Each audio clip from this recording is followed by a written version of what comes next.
Basuh aku di dalam darah-Mu, anak domba.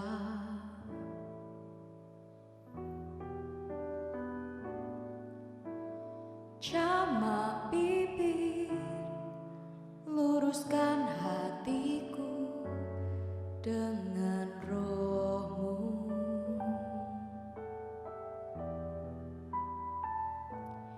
Ku rindu kemuliaan Tuhan, lebih dari segala harta. Jadikan ku hamba setia kepadamu.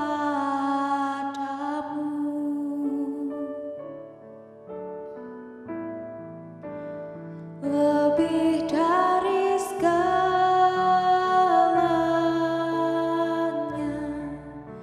ku ingin Kau Tuhan. Emas, perak, dan permata tiada artinya.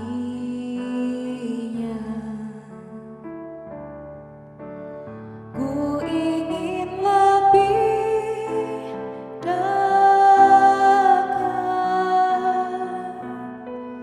bersekutu denganmu. Jadikan ku hamba setia kepadamu.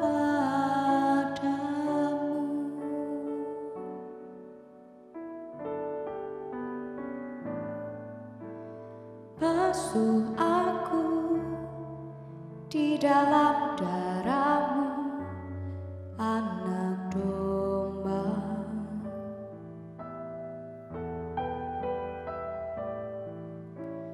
Jamak bibir, luruskan hatiku dengan Roh-Mu.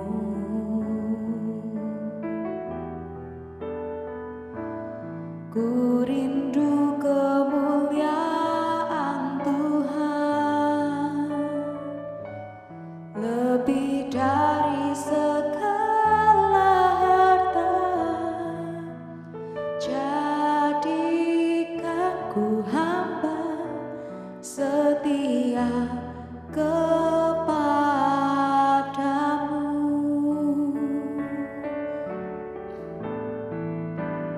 Lebih dari segalanya, ku ingin Kau Tuhan. Emas, perak, dan permata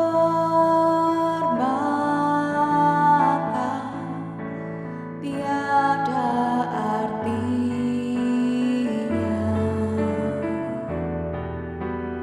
Ku ingin lebih dekat,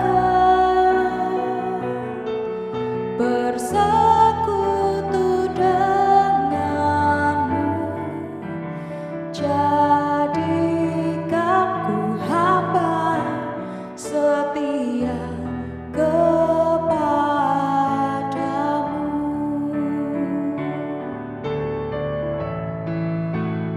Lebih dari segalanya, ku ingin Kau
Tuhan, ini aku Tuhan, bentuklah seturut kehendak-Mu,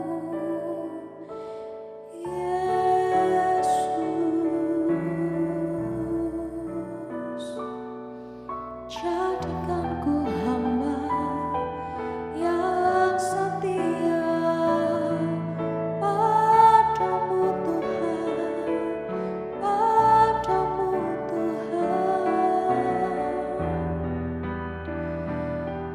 Ya Yesus, ku berikan hidupku hanya bagimu, hanya untukmu, Yesus.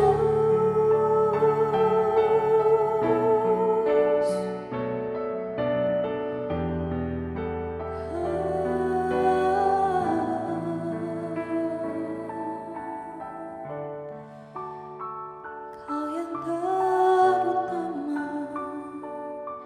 dalam hidupku, dalam hidupku, Tuhan.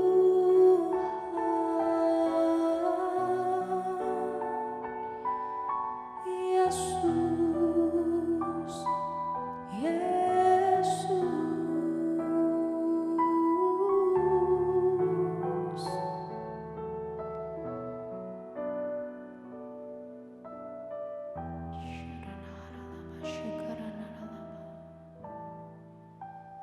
Lebih dari segalanya,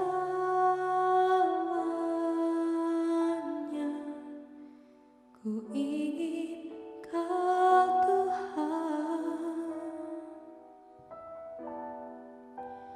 Emas, perak, dan permata tiada artinya.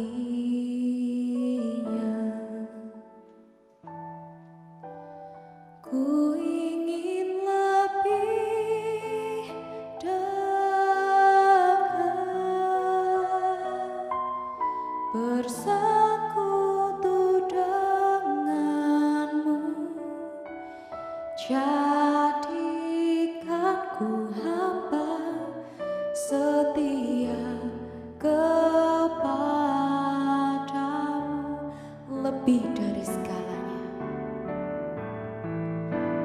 lebih dari segalanya. Ku ingin Kau Tuhan. Emas, perak, dan permata tiada artinya. Ku ingin lebih dekat, bersekutu denganmu. Jadikan ku hamba setia kepadamu.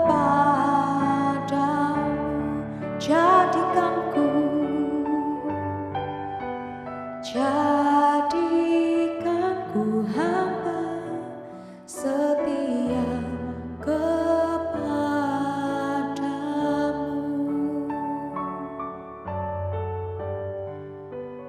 Jadikan ku hamba setia kepadamu.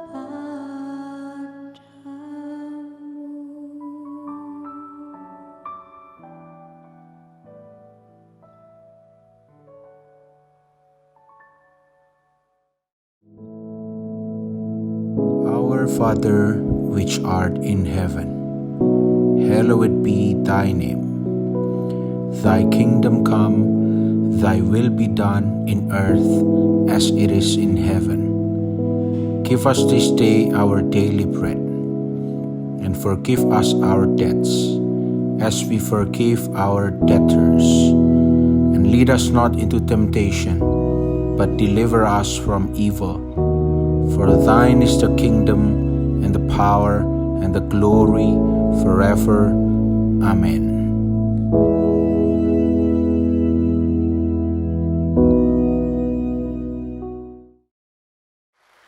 Saudara siap firman Tuhan ya saudara. Firman Tuhan itu luar biasa. Firman Tuhan itu membuat kita diberkati Tuhan. Saya minta slide saya.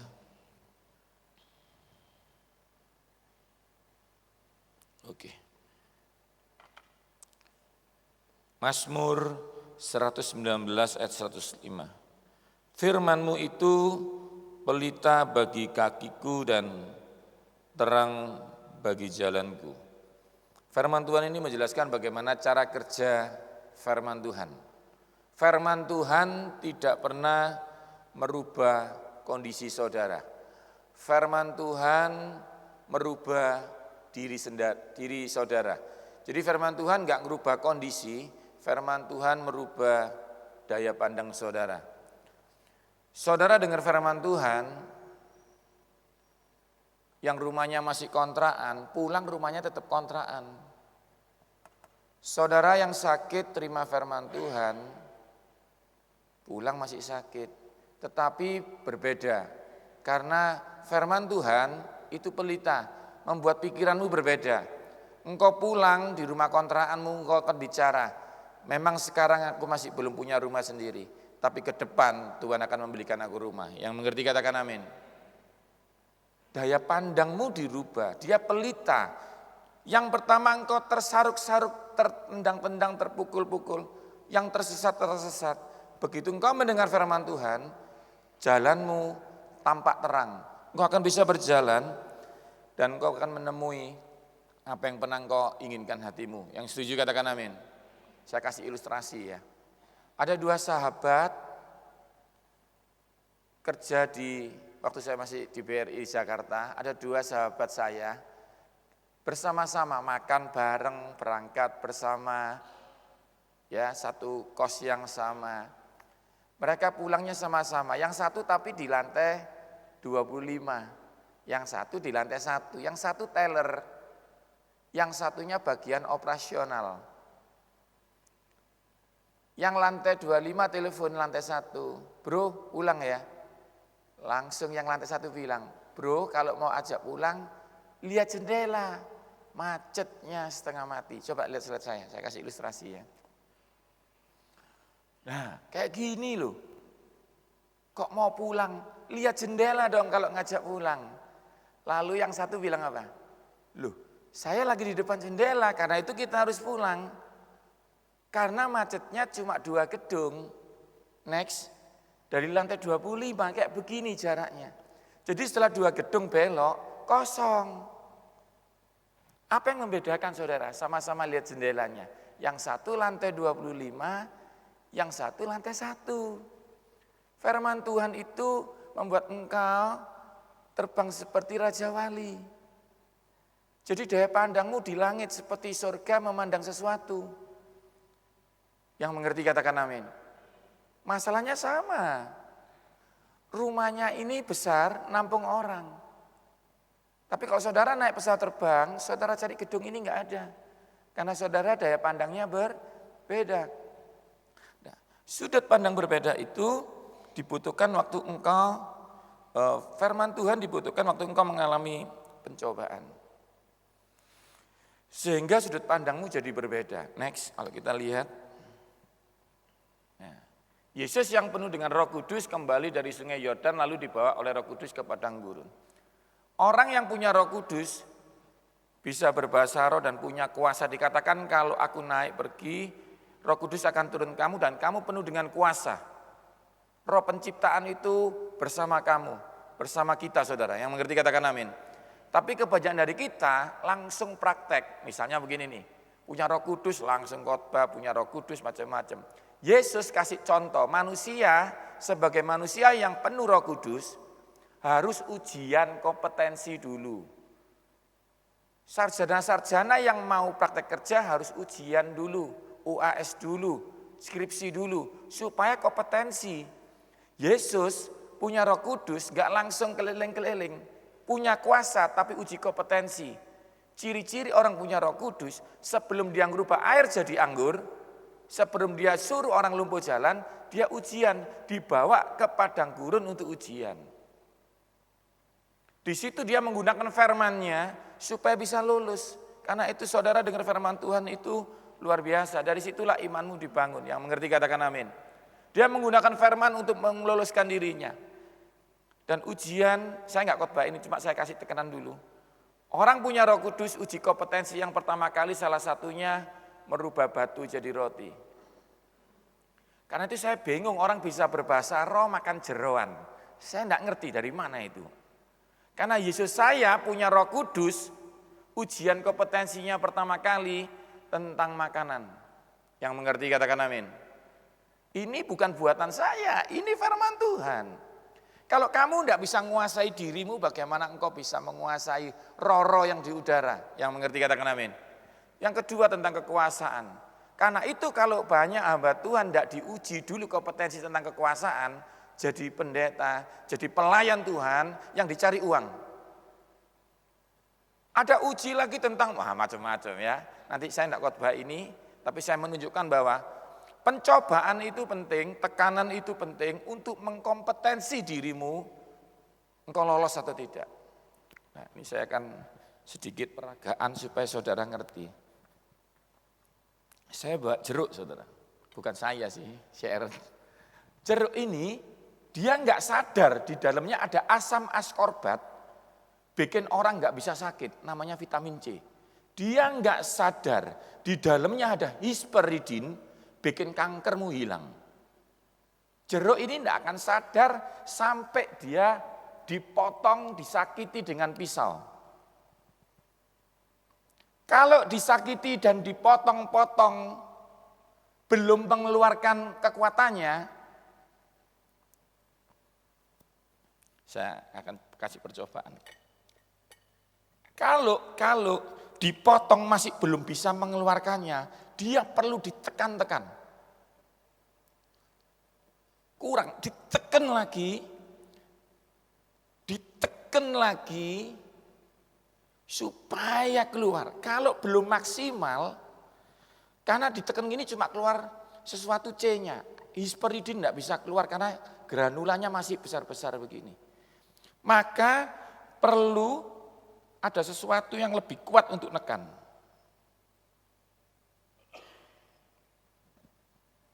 Perlu sesuatu. Bu Titus kesini, Bu Titus kesini. Ini salah satu mahasiswa saya, paling rajin. Enggak cuma kuliah, doa pagi juga datang. Ini pegang, tolong. Nah, kalau tekanan-tekanan biasa belum mengeluarkan sesuatu yang hebat, butuh sesuatu yang lebih kasar untuk menekan saudara. Ini lebih penyet lagi. Airnya lebih sempurna. Oke. Baru, terima kasih ya Bu Titus. Baru jusnya ini mengandung hisperidin. Kami teknologi pangan, waktu kami memeras, kita teliti cuma asam askorbat.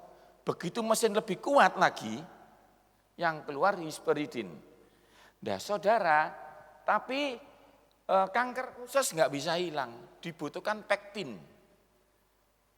Nah untuk mencegah stroke dan kanker usus butuh pektin. Pektin nggak bisa ditekan, harus dikupas, dimasukkan mesin blender, dihancur semuanya, baru keluar zat namanya pektin, sehingga kanker dilepas. Kalau jeruk ini dipotong, ditekan, di blender, keluar jusnya, menjadi sesuatu yang luar biasa. Saya mau tanya, saudara kalau dipotong, saudara kalau ditekan-tekan sama kondisimu, keluar apanya? Saya nggak tahu. Saudara ditekan keluar putus asamu, atau saudara ditekan keluar sesuatu yang memberkati bangsa ini. Yang mengerti katakan amin. Mau tepuk tangan buat Tuhan saudara? Untuk lebih jelasnya saya akan bawakan firman Tuhan tentang ini. Next.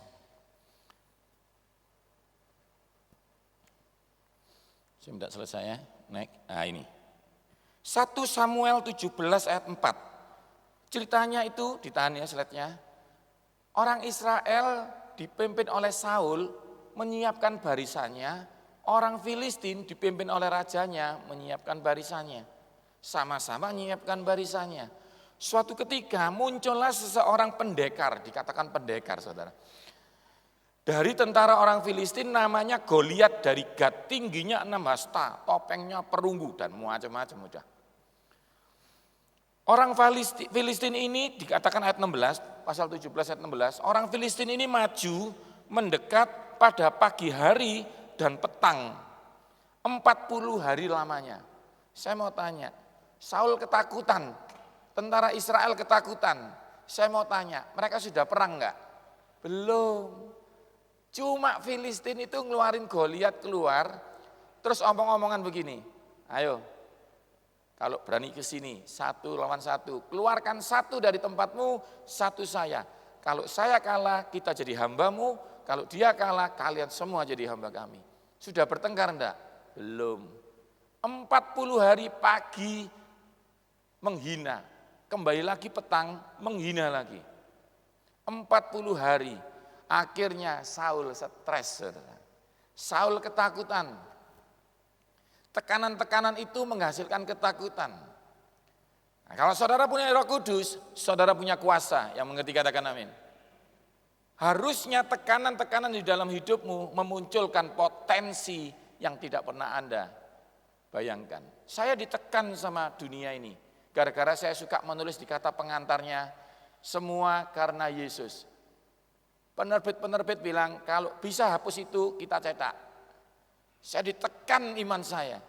Saya bilang, kalau nggak hapus ini Pak, nggak hapus saya, karena saya ini bisa hidup karena Yesus. Ah, kamu ini teori. Yang ngomong itu bukan orang dunia loh, orang Kristen loh. Tapi dia bilang, ini bikin nggak laku buku ini kalau ada tulisannya Yesusnya. Umat kita ini Pak, minoritas. Kalau Papa pakai Yesus yang beli nanti minor, gitu katanya dia. 9 tahun nggak dicetak. Teman saya udah cetaknya buku 3, saya belum dicetak. 9 tahun dari sekarang ini saudara. Buku saya 25. Ada yang mau tepuk tangan buat Tuhan? Tekanan-tekanan itu membuat saya mengeluarkan potensi saya. Saya nulis terus. Sampai Mega, istri saya stres. Saya nyetak, setiap ketemu orang saya bawa gendelan buku gini. Pak bisa dibuka, bisa dibaca. Tapi saya tahu tekanan-tekanan ini, saya sadar potensi saya tidak keluar kalau tidak tertekan seperti itu. Next. Ketika Saul dan segenap orang Israel mendengar perkataan orang Filistin itu, cemaslah hati mereka dan sangat ketakutan. Pula kata orang Filistin itu, aku menantang hari ini barisan Israel, berikan kepadaku seorang. Nah ini yang seperti katakan tadi. Tiba-tiba Daud datang lalu Saul bilang, suruh ke sini. Next. Daud berkata sama Saul, janganlah seseorang menjadi tawar hati. Bayangkan saudara, rajanya stres, orang ini bisa bilang begitu. Janganlah seseorang menjadi tawar hati, hambamu ini akan pergi melawan orang Filistin itu. Saudara tahu enggak kalau Saul stres? Dia punya main musisi, dia punya pemain musik hebat. Semua main musik dia masih stres. Dia bilang berhenti, tambah stres aku. Kecuali Daud datang. Daud begitu memainkan musiknya, memuji Tuhan. Daud sukacita. Karena dikatakan apa? Roh-roh jahat yang mengganggu Saul terhentak pergi oleh hadirat Tuhan di mana Daud memuji Tuhan. Tips pertama kalau saudara stres, saudara mulai takut. Musuhnya itu nggak bisa dilawan itu. Musuhnya itu dengan menyembah Tuhan. Yang mengerti katakan amin. Karena itu saya bilang setia pagi begini nih. Karena awal pekerjaanmu engkau mulai dengan mencari Tuhan. Itu yang bikin jalanmu di depan diluruskan oleh Tuhan. Next. Respon melihat musuh yang sama. Yang satu takut terlalu besar. Yang satu senang karena musuhnya besar. Goliat terlalu besar untuk dikalahkan, nyerah saja. Yang satu dibandingkan serigala pengganggu dombaku yang gerak terus dilempar enggak kena, enak menghadapi Goliat. Sudah besar, lamban, pasti enggak meleset. Bayangkan, yang satu lupa pernah diurapi Tuhan, yang satu sadar pernah diurapi Tuhan. Next. Karena itu hari ini judulnya khotbah sadar. Urapan Tuhan tidak pernah berguna ketika Anda lupa pernah diurapi Tuhan. Daud sadar sedang diurapi Tuhan. Saudara pagi-pagi hari ini keluar, saudara harus sadar. Pertama dalam bangun tidurku, aku sadar aku sedang membutuhkan Tuhan. Kalau saudara capek, ada gerimis sedikit, dingin sekali. Kalau saudara sadar butuh Tuhan, saudara akan cari Tuhan seperti ini. Yang mengerti katakan amin. Kalau saudara tidak ngerti ini, urapan Tuhan. Saul itu yang urapi Samuel. Pendeta yang sama yang urapi Daud. Yang nyuruh Samuel Tuhan yang sama, yang milih Daud, milih Saul. Ternyata urapan tidak berguna. Tapi sadar diurapi luar biasa. Yang mengerti katakan amin. Anda dengar firman Tuhan. Anda ngerti penyertaan Tuhan. Tapi sadar disertai Tuhan luar biasa. Yang mengerti tepuk tangan buat Tuhan. Itu pelajaran pertama pagi ini. Next, saya lanjutkan. Ketika orang Filistin itu bergerak maju untuk menemui Daud, maka segeralah Daud berlari ke barisan musuh untuk menemui orang Filistin. Saudara, saya kepingin saudara kalau dengar kabar-kabar pasar lagi sepi, saudara harus tetap pergi ke tempat kerja dengan semangat. Yang mengerti katakan amin. Yang dilakukan Daud karena sadar diurapi Tuhan, dia mendatangi sesuatu yang gak didatangin orang lain. Waktu Petrus bilang, Tuhan, kalau memang kau Tuhan, bikin aku ke sana. Tahu jawabannya Tuhan? Tuhan gak datengin, Tuhan bilang gini, come, datang. Kenapa Petrus bisa berjalan di atas air? Yohanes pendeta, Lukas pendeta, Markus pendeta, semua pendeta di situ. Kenapa cuma pendeta Petrus yang jalan di atas air? Karena cuma Petrus yang keluar dari perahu dan mencoba berjalan bersama Tuhan. Yang mengerti katakan amin. Nah kalau saudara tidak ngerti ini, Tuhan tidak ada pintu, beri kami pintu. Kenapa kok belum terbuka? Kenapa kok belum terbuka? Karena saudara belum bangun dan membuka pintunya. Ada bagian dari kita yang lupa melakukan bagian kita. Oke, next. Lalu Daud mengambil tongkat di tangannya, dipilihnya dari dasar sungai 5 batu yang licin, ditaruhnya dalam kantung gembala, dan dibawanya, yakni tempat-tempat batu sedang umbannya dipegangnya. Demikianlah ia mendekati orang Filistin. Saudara lihat saya, ketika dia dikasih baju tentara, dia nggak bisa. Daud ini contoh orang yang luar biasa. Tuhan Yesus selalu tanya sama orang, apa yang ada padamu? Saudara nggak usah tunggu modal untuk diberkati Tuhan, yang mengerti katakan amin. Saudara nggak usah butuh badan sehat bagus untuk doa pagi.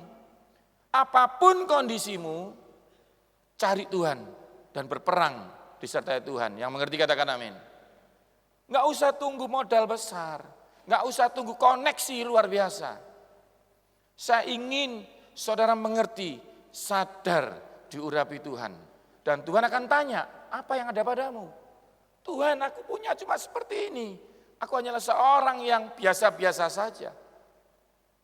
Tapi bersama Tuhan, orang-orang biasa-biasa ini melakukan perkara-perkara yang luar biasa. Yang mengerti katakan amin. Yang menarik pelajaran kedua, next. Yang pertama sadar diurapi, yang kedua, lihat.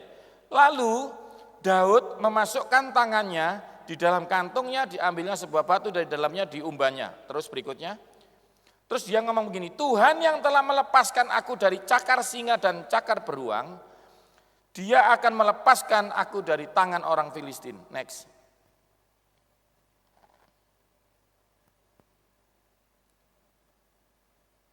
Saya pernah sakit gigi, saudara.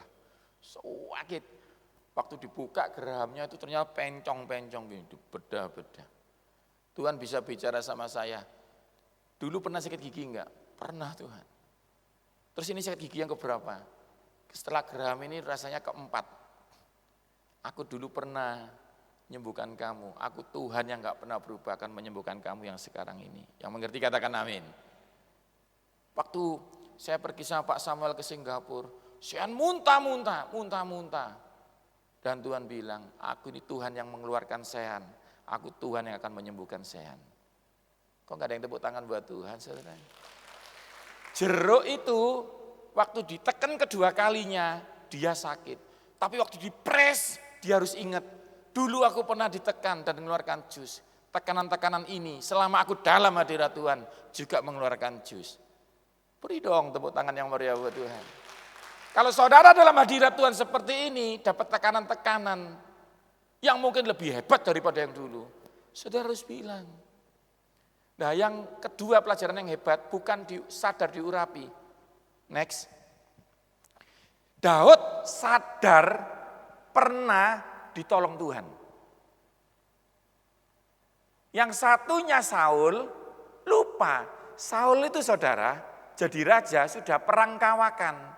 Ditolong Tuhan berkali-kali, tapi Saul lupa pernah ditolong Tuhan. Saudara kadang-kadang masukkan anak kuliah, anak sekolah SMA, waduh 20 juta, waduh saudara lupa. Dulu waktu anakmu SD dan SMP, saudara juga pernah bilang begitu. Lupa, tapi ini beda, ini lebih besar. Ini yang dilakukan orang yang sadar diurapi Tuhan. Kalau saudara akhir-akhir ini menghadapi sesuatu yang luar biasa, Goliatnya sama. Saudara berdoa dengar firman Tuhan, tetap sekolahnya belum dibayar. Tapi sudut pandangmu berbeda.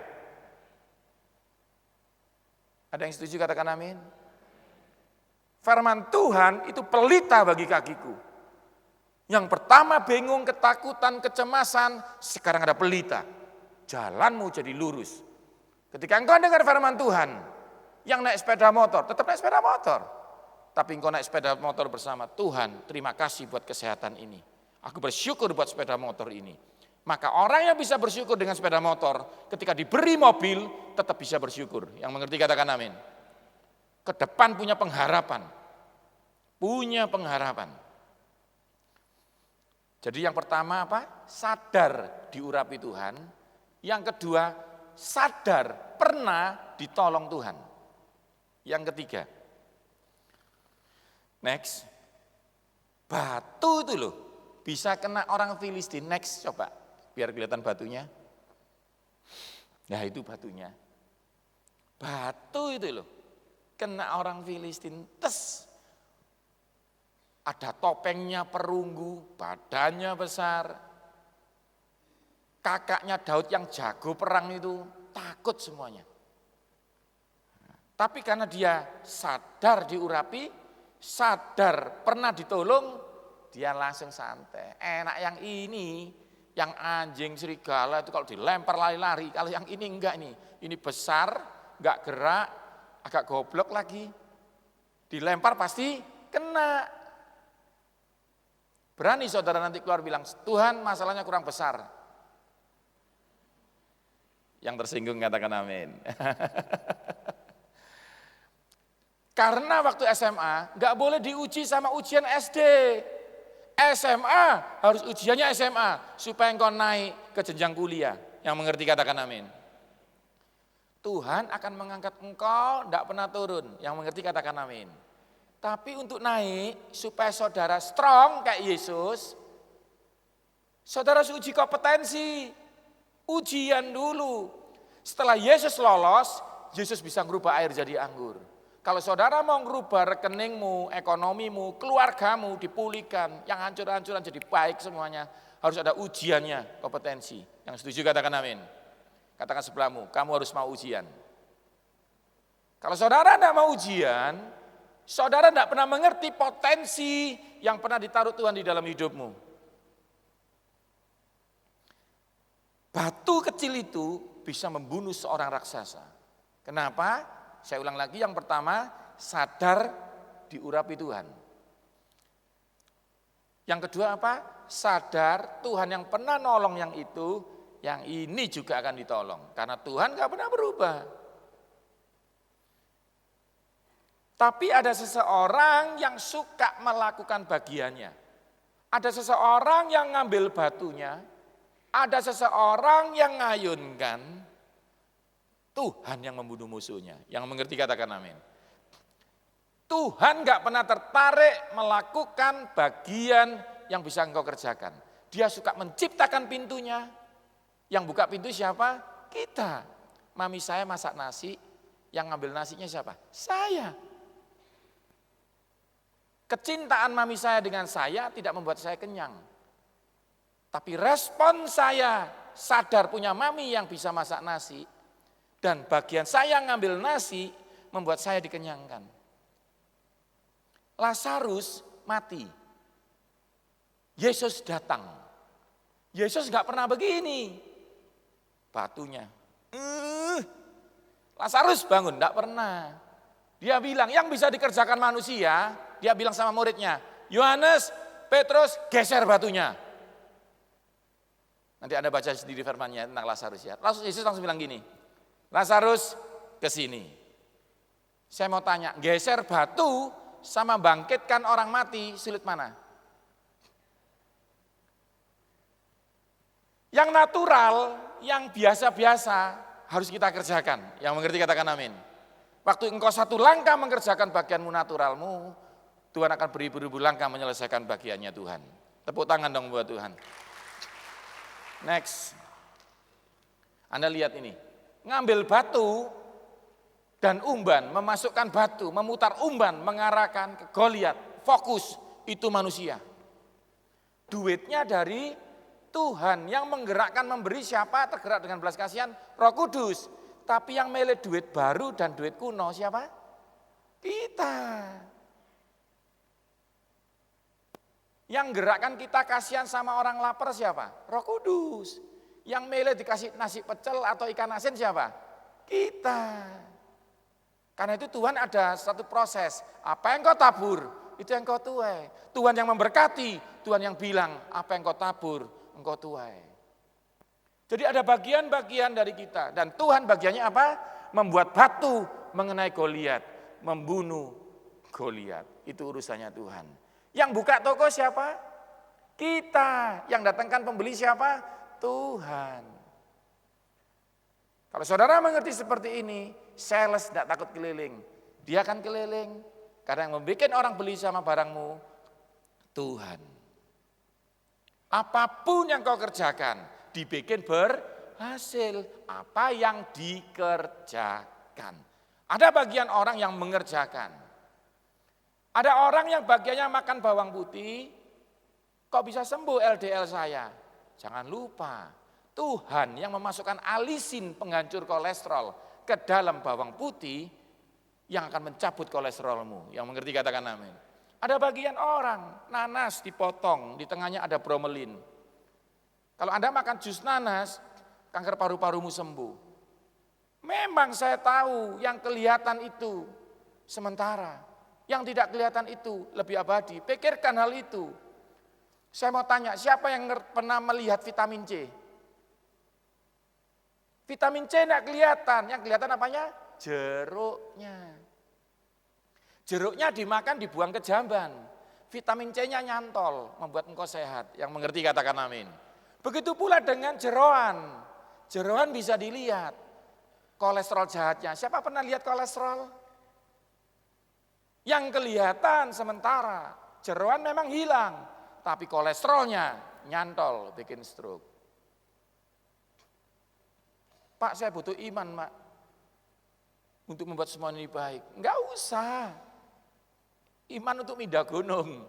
Kalau untuk membedakan kolesterol, jeroan dan ayam goreng, dada ayam protein untuk mencegah rambut rontok dan kolesterol di jeroan yang bikin stroke, enggak usah pakai iman. Pakai hikmat. Pakai hidup yang berkenan. Membedakan mana yang berkenan dan yang tidak berkenan. Yang mengerti katakan amin. Next, ini yang terakhir. Daud sadar untuk melakukan bagiannya. Dan Tuhan pasti melakukan bagiannya. Ingat ada 3 pelajaran yang kita terima hari ini. Yang pertama, sadar diurapi Tuhan. Yang kedua, sadar pernah ditolong Tuhan. Yang ketiga, sadar ada bagian yang harus dikerjakan. Dan Tuhan mengerjakan bagiannya. Yang sadar, tepuk tangan buat Tuhan Yesus. Next, ini sedikit aja. Tuhan tidak tertarik untuk melakukan bagian yang bisa kita lakukan. Tuhan tertarik melakukan bagian yang bisa Tuhan lakukan. Saudara diberkati Tuhan? Silakan saudara berdiri, saya akan doa berkat buat saudara. Saat ku tak melihat jalanmu, saat ku tak mengerti rencanamu, namun tetap janjimu, pengharapanku hanya padamu. Saat ku tak melihat jalanmu, saat ku tak mengerti rencanamu, namun tetap ku pegang janjimu, pengharapanku hanya padamu. Saudara, saat saudara nggak pernah lihat sesuatu, saudara harus tahu, saudara pernah diurapi Tuhan. Saat nggak kelihatan pertolongan Tuhan, saudara, kalau anakmu ujian, apakah Anda di sampingnya? Anda harus dengan tahan keluar di ruang kelas untuk melihat anakmu ujian. Apa saudara nggak tega terus masuk terus membatalkan ujian? Karena itu waktu saudara ujian, tanya Tuhan di mana? Nggak ada. Karena Tuhan dengan sakit hati membiarkan tekanan-tekanan itu membuat anaknya lolos dari SMP ke SMA, SMA ke kuliah. Yang mengerti katakan amin. Tuhan memang tidak tampak. Eli lama sabatani. Yesus pun tidak kelihatan bapaknya. Tapi dia tahu tekanan-tekanan itu membuahkan keselamatan buat saudara. Ingat, saat gak ada apapun, ada janji Tuhan. Aku tidak akan pernah meninggalkan engkau. Aku akan melepaskan dulu, akan melepaskan yang sekarang ini. Saat ku tak melihat jalanmu, saat ku tak mengerti rencanamu, namun tetap ku pegang janjimu, pengharapanku hanya padamu. Hatiku percaya, hatiku percaya,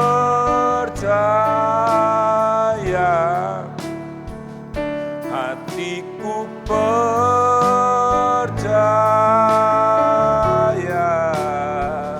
hatiku percaya, selalu ku percaya.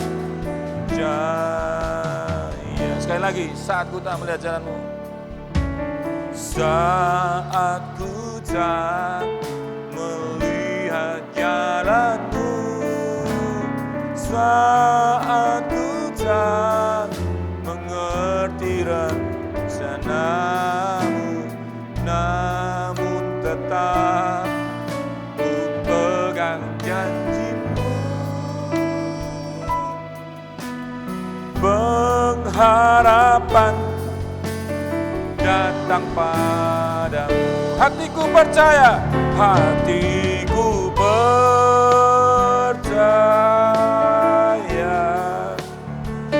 hatiku percaya, hatiku percaya, selalu ku hatiku percaya. Oh,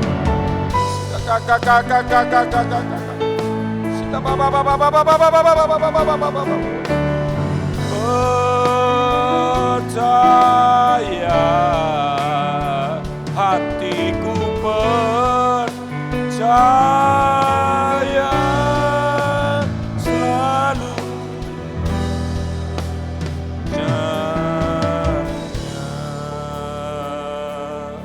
kami mengucap syukur kepada Tuhan.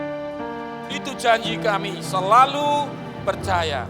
Karena kami sadar diurapi Tuhan. Kami sadar Tuhan pernah menolong kami. Kami sadar Tuhan akan melakukan bagian kami. Selama kami melakukan bagian kami, Engkau akan melakukan bagian-Mu Tuhan. Terima kasih Tuhan, terima kasih. Saudara, percaya kepada Tuhan dan lakukan bagian-Mu. Tuhan memberkati engkau dan melindungi engkau. Tuhan menyinari engkau dengan wajah-Nya dan memberi engkau kasih karunia. Kembalilah ke pekerjaanmu, kembalilah ke sekolahmu, kembalilah ke rumah tanggamu, kembalilah di mana Tuhan taruh kamu berada. Tuhan akan memberkati kamu, melindungi kamu, bahkan janjinya. Di dalam nama Yesus, penyakitmu dicabuti oleh Tuhan. Kanker dan kolesterolmu dihempaskan oleh Tuhan. Bahkan diabetes tidak boleh ada di tempat ini. Kami bersyukur, tulang-tulang diganti yang baru. Sakit ma ditiadakan, asam urat dan rematik dicabuti oleh Tuhan. Terima kasih Tuhan, terima kasih. Terima kasih yang percaya diberkati Tuhan dan disembuhkan oleh Yesus hanya di dalam nama Tuhan Yesus katakan